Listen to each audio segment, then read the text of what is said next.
Mi prometido era la persona perfecta, pero cuando nos fuimos a vivir juntos mi gato se empezó a comportar extraño, hasta que descubrí que era un maltratador de animales. Desde que conocí a Andrés, pensé que había encontrado al hombre perfecto. No solo era guapo, divertido y amable, sino que también parecía compartir todos mis valores. Cuando me pidió matrimonio, no dudé ni un segundo en decir que sí. Estaba segura de que nuestra vida juntos sería feliz. La mudanza a nuestro primer departamento fue emocionante. Elegimos un lugar pequeño pero acogedor, con mucha luz natural y cerca de mi trabajo. Lo que más me emocionaba era que mi gato, Simón, también viviría con nosotros. Era mi compañero inseparable desde que lo adopté hace 5 años. Los primeros días todo fue como en un cuento de hadas. Andrés se mostraba atento, ayudaba con la limpieza, y hacía planes para nuestro futuro. Pero poco a poco empecé a notar que Simón actuaba raro. Antes era un gato sociable, cariñoso y tranquilo, pero ahora se escondía,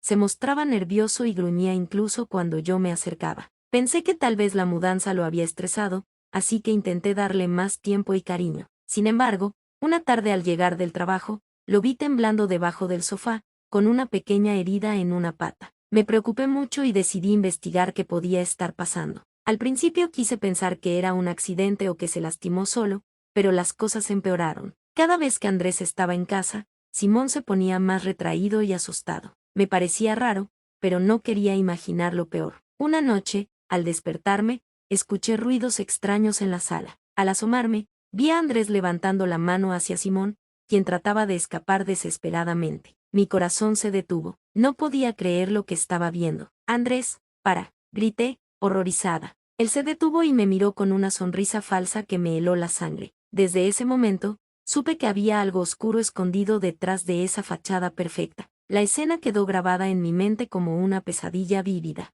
Andrés, la persona a la que había entregado mi corazón y mi confianza, estaba levantando la mano para golpear a Simón, mi pequeño compañero de 4 patas. El miedo y la indignación me paralizaron por un momento, pero en cuanto reaccioné, me interpuse entre ellos. No vuelvas a hacer eso, le dije con la voz quebrada pero firme. Él me miró con una expresión extraña, una mezcla de molestia y falsa sorpresa, como si yo estuviera exagerando algo sin importancia. Calma, solo estaba corrigiendo al gato, nada más, respondió, intentando sonar tranquilo. No podía creer sus palabras. Corregir a un animal era una excusa que yo jamás habría aceptado antes, pero en ese instante, la confusión me consumía. ¿Cómo alguien podía ser tan cruel con un ser tan indefenso? Y lo peor, como yo no me había dado cuenta, las siguientes horas fueron un torbellino. Traté de hablar con Andrés para entender qué estaba pasando, pero él siempre encontraba la manera de justificar su comportamiento o desviar la conversación. A cada pregunta que hacía,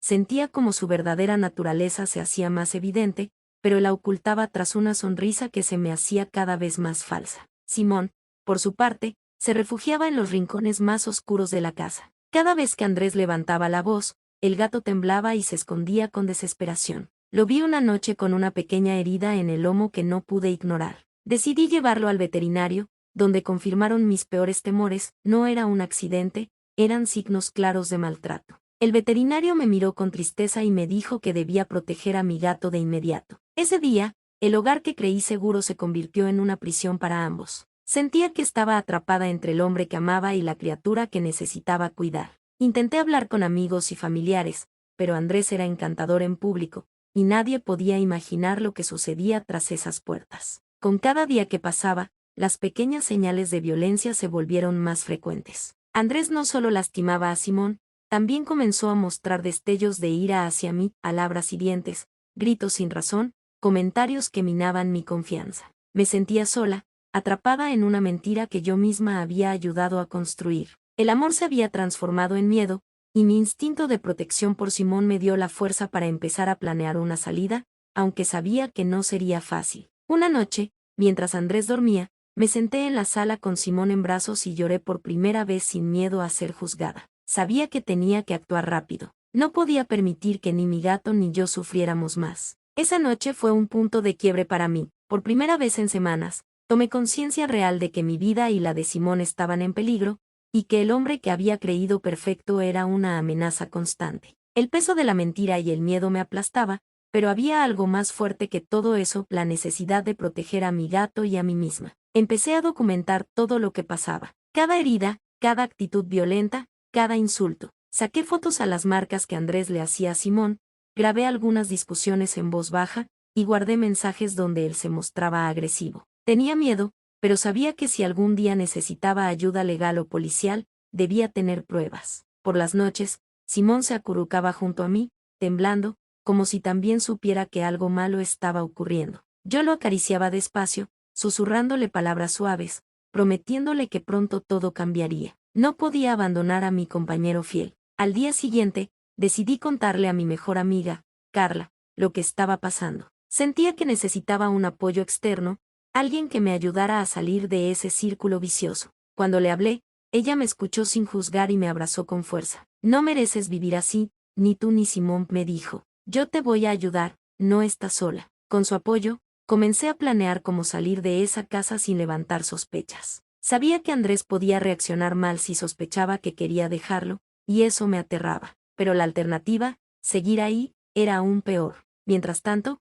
Andrés seguía mostrando su doble cara. En público, era el novio ideal, caballeroso, atento, hasta cariñoso. Pero cuando estábamos a solas, el miedo y la violencia llenaban el ambiente. Esa contradicción me confundía y dolía, pero ya no podía negar la verdad. Un día, encontré en su teléfono mensajes con insultos y amenazas dirigidos a un exnovio suyo. No me sorprendió. Esa imagen de maltratador no era solo hacia los animales, era parte de su personalidad oscura. El miedo se transformó en determinación. Sabía que tenía que salir de ahí con Simón y buscar ayuda profesional para superar ese trauma. Con la ayuda de Carla, contacté a una organización local que protegía a víctimas de violencia doméstica y maltrato animal. Me ofrecieron apoyo legal, psicológico y un refugio seguro para mí y para Simón. Finalmente, llegó el día. Andrés salió temprano para el trabajo y yo aproveché para empacar lo esencial. Simón iba conmigo en sus brazos, un peso y una esperanza al mismo tiempo. Mientras cerraba la puerta de ese departamento que había dejado de ser hogar,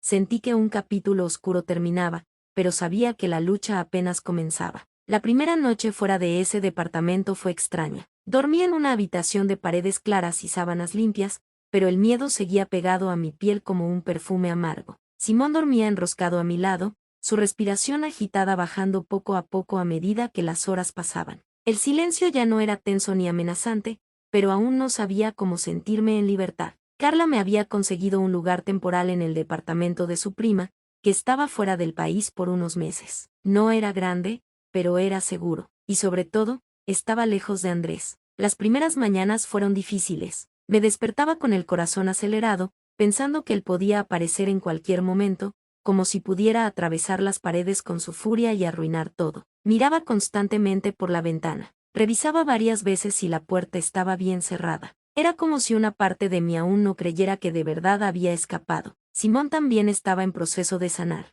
Al principio no salía de debajo de la cama, y cada sonido fuerte lo hacía estremecerse. Pero con paciencia, comida rica y muchas caricias, fue volviendo a ser ese gato juguetón y curioso que conocí. Una tarde, mientras lo observaba persiguiendo su juguete favorito por el pasillo, me puse a llorar. No era tristeza, era una mezcla de alivio y culpa. Me sentía culpable por no haberlo protegido antes, por haber ignorado las señales, por haberme quedado tanto tiempo. Pero también sabía que no podía vivir en ese remolino de autorreproches. Hice lo que pude con las herramientas que tenía, y lo importante es que había salido de ahí. Con ayuda de la organización que contacté, empecé terapia psicológica. Fue revelador.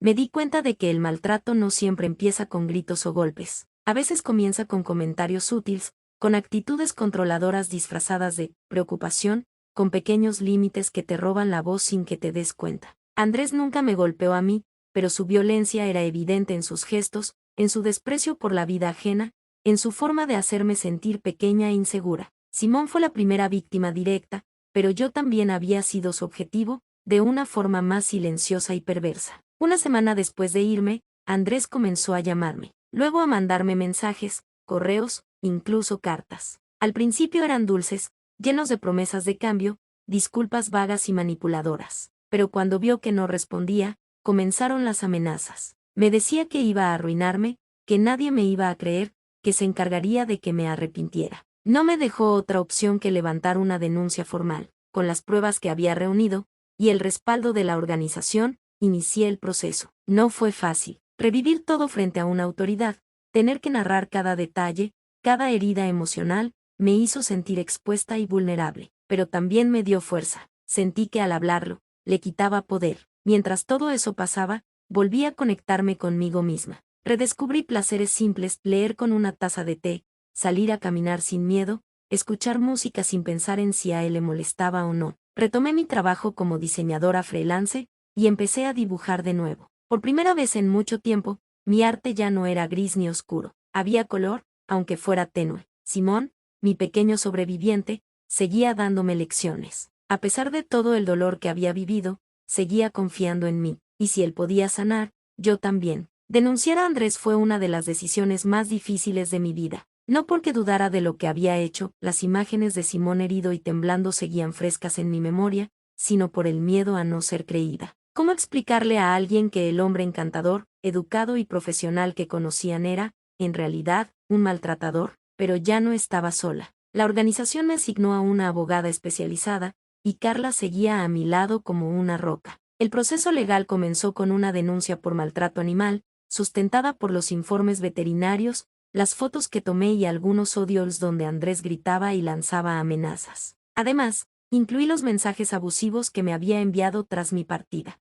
Mientras tanto, Andrés comenzó a mostrar su verdadero rostro en redes sociales. Publicaba indirectas, mensajes manipuladores, incluso llegó a insinuar que yo estaba loca y que quería destruir su vida por una pelea de pareja. Ver cómo tergiversaba los hechos me provocaba rabia e impotencia, pero mi terapeuta me recordó algo muy importante: la verdad no necesita gritar para ser real. La audiencia llegó más rápido de lo que esperaba. Recuerdo haberme sentado en esa sala fría del juzgado, con las palmas sudorosas y el corazón golpeando dentro del pecho. Andrés estaba ahí, con su traje impecable, su expresión de víctima, como si nada de lo que yo decía pudiera ser cierto. Pero esta vez no me dejé intimidar. Me mantuve firme. Narré cada momento doloroso, cada señal que ignoré, cada herida que vi en el cuerpo de Simón. Mostré pruebas, respondí preguntas con voz temblorosa pero clara. Cuando mi abogada presentó el informe veterinario y las grabaciones, el rostro de Andrés cambió. Ya no podía seguir fingiendo.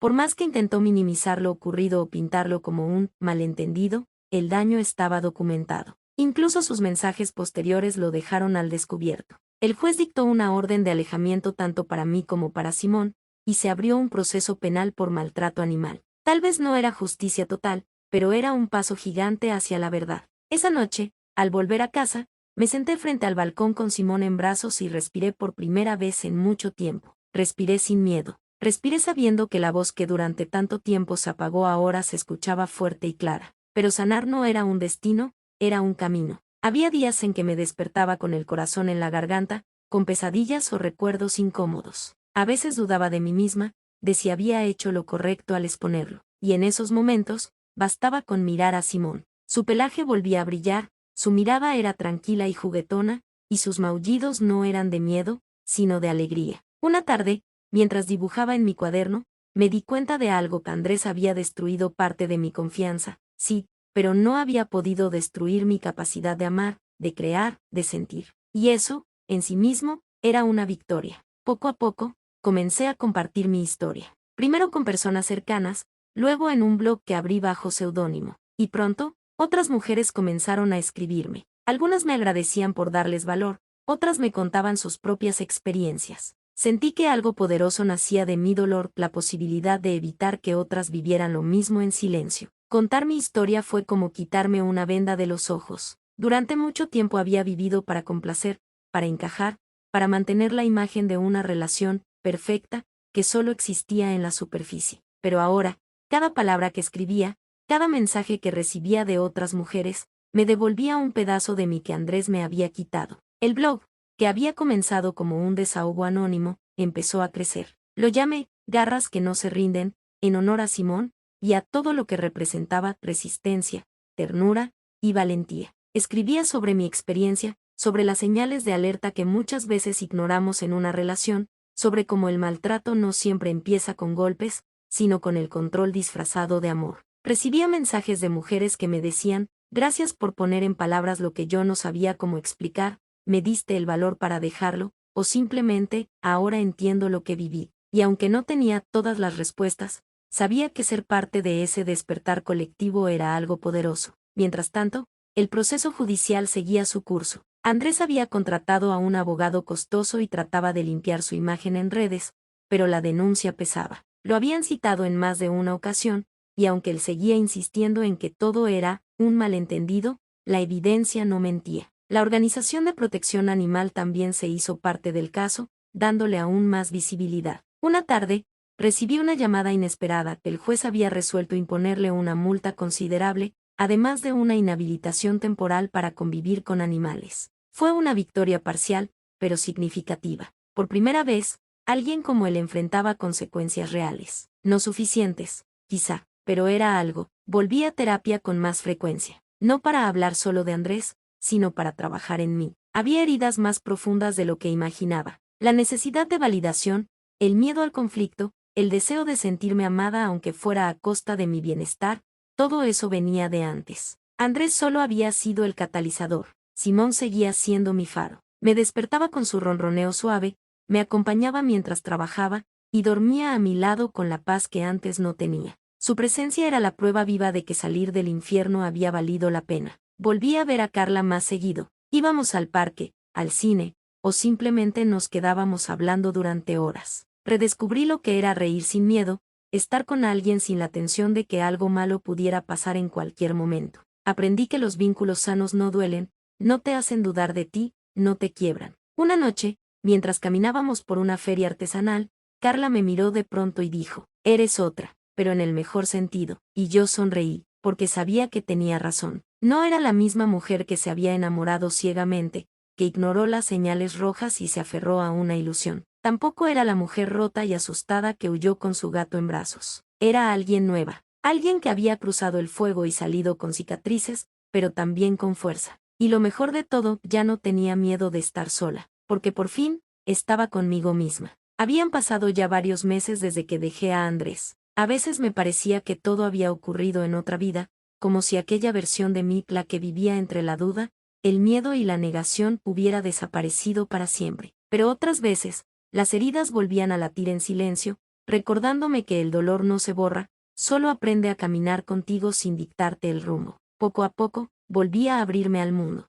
No de golpe, sino como quien entorna una puerta con precaución. Empecé a asistir a charlas de mujeres sobrevivientes, a talleres de bienestar emocional, y a grupos de lectura donde por primera vez me animé a hablar en voz alta sobre lo que había vivido. Al principio me temblaban las manos. Luego, comencé a sostener la mirada de las demás con firmeza. Había poder en el acto de compartir. También retomé proyectos laborales que había dejado de lado por Andrés. Comencé a colaborar con una pequeña editorial local, ilustrando cuentos infantiles, y eso me devolvió una alegría pura que creí perdida. Dibujar volvió a ser sinónimo de libertad, no de evasión. Cada línea que trazaba era una declaración: aquí estoy, sigo viva, y estoy construyendo algo nuevo. Y entonces, cuando menos lo esperaba, conocí a alguien. Su nombre era Elías, un escritor con el que coincidí en una de las charlas literarias organizadas por la editorial. Al principio no quise hablar demasiado con él. Mi piel todavía recordaba la intensidad de las primeras promesas,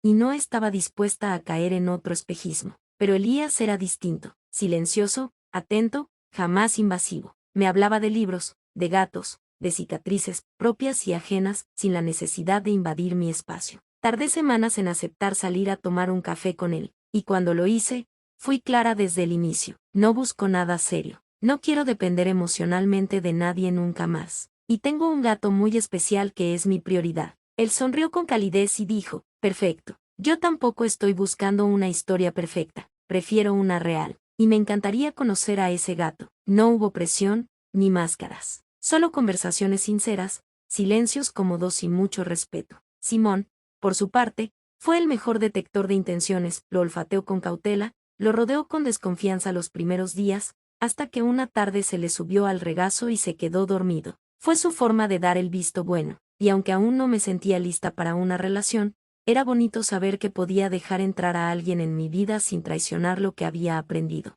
Elías no vino a salvarme, ni yo buscaba en él un refugio. Solo compartíamos espacio, palabras, risas, y eso bastaba. Seguí escribiendo en el blog, que ahora tenía cientos de lectoras. Algunas compartían sus avances, otras sus recaídas. Yo no tenía todas las respuestas, pero sabía algo que repetía siempre: el primer paso no es dejarlo a él, es volver a elegirte a ti. Una noche, mientras cenaba sola en el balcón, con Simón dormido a mis pies y el cielo lleno de estrellas, me sentí plena. No porque todo estuviera perfecto, sino porque por fin estaba en paz con mi historia. Con cada error, cada miedo, cada paso dado. La vida no me había devuelto lo que Andrés me robó, me había dado algo mejor, la certeza de que nunca más volvería a perderme por nadie. Un año había pasado desde que cerré por última vez la puerta de aquel departamento donde mi historia con Andrés se convirtió en pesadilla. Un año desde que tomé a Simón entre mis brazos, con el corazón roto pero decidido, y salí sin mirar atrás. Hoy,